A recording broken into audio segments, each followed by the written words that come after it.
গোপাল, গোপাল সোনা, গোপাল, গোপাল ওঠো, সোনা। ওঠো, এই যে গোপালকে আমি সকাল উঠালাম। হয়ে গেছে। এবার আমি গোপালকে ওঠো গোপাল সোনা। আমি এখানে বসাবো।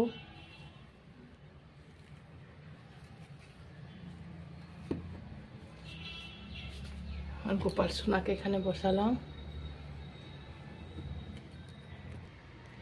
এটা আমি গোপালের জন্য হাঁড়িতে জল রেখেছি। এই জলে আমি একটু তুলসী পাতা দিয়ে দেব। তুলসী পাতা দেওয়া জল। গোপালের খুব গরমের দিন তো, তাই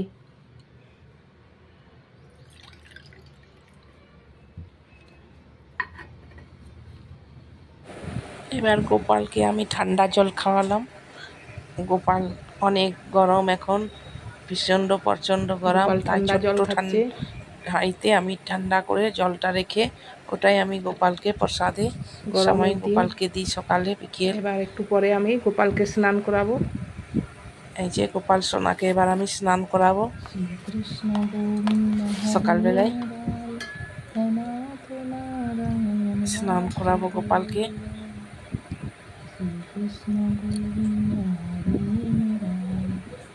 গোপী চন্দন দিয়ে গোপালের স্নান হচ্ছে। ভীষণ গরম এখন, তাই গোপী চন্দন দিয়ে প্রত্যেক দিনেই আমি গোপালকে স্নান করাই একটু ঠান্ডা জলে। এখন প্রচণ্ড গরম, তাই জলটা গরম হয়ে যায়, তাই হাঁড়িতে জল রাখলে জলটা একটু ঠান্ডা থাকে। সেই জলেই আমি গোপালকে স্নান করাই।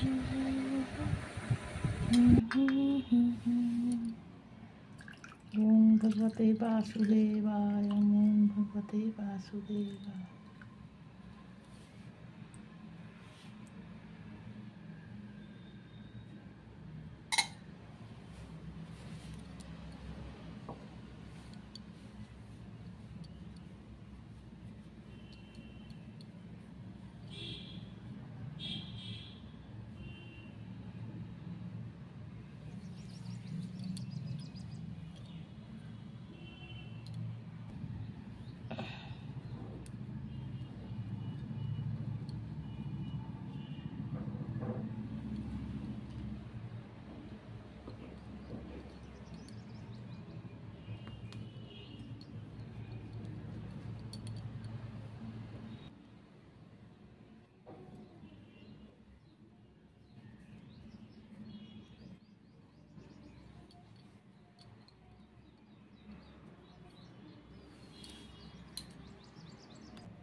এই যে এটা গোপালের ছোট্ট ঘাড়া। এটা গোপালের ছোট্ট ঘাড়া।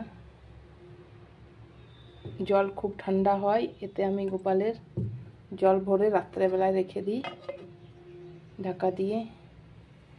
এটা আমি এখানে গোপালের জল রেখে দিই। এবার আমি দেখুন এই যে ফুল, সব বাগান থেকে আমি ফুল তুলে এনেছি। এখন গরমের দিন বেশ ভালো ফুল হচ্ছে। এটা আমি ছোট্ট তুলসী মঞ্চর সব এই যে ময়ূর সিংহাসন মুছে পরিষ্কার করে এবার আমি সব সাজিয়ে দিলাম। সাজাবার পর গোপালকেও শৃঙ্গার হয়ে গেছে। গোপালের বস্ত্র পরিয়ে দিয়েছি।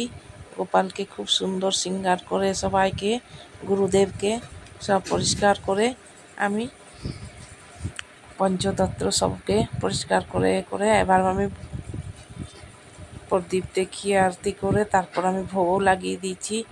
ভগবানের চরণে ফুল অর্পিত করে ভোগ লাগিয়ে সকালবেলার পুজো আমার এইভাবেই আমি কমপ্লিট করি। হরে কৃষ্ণ।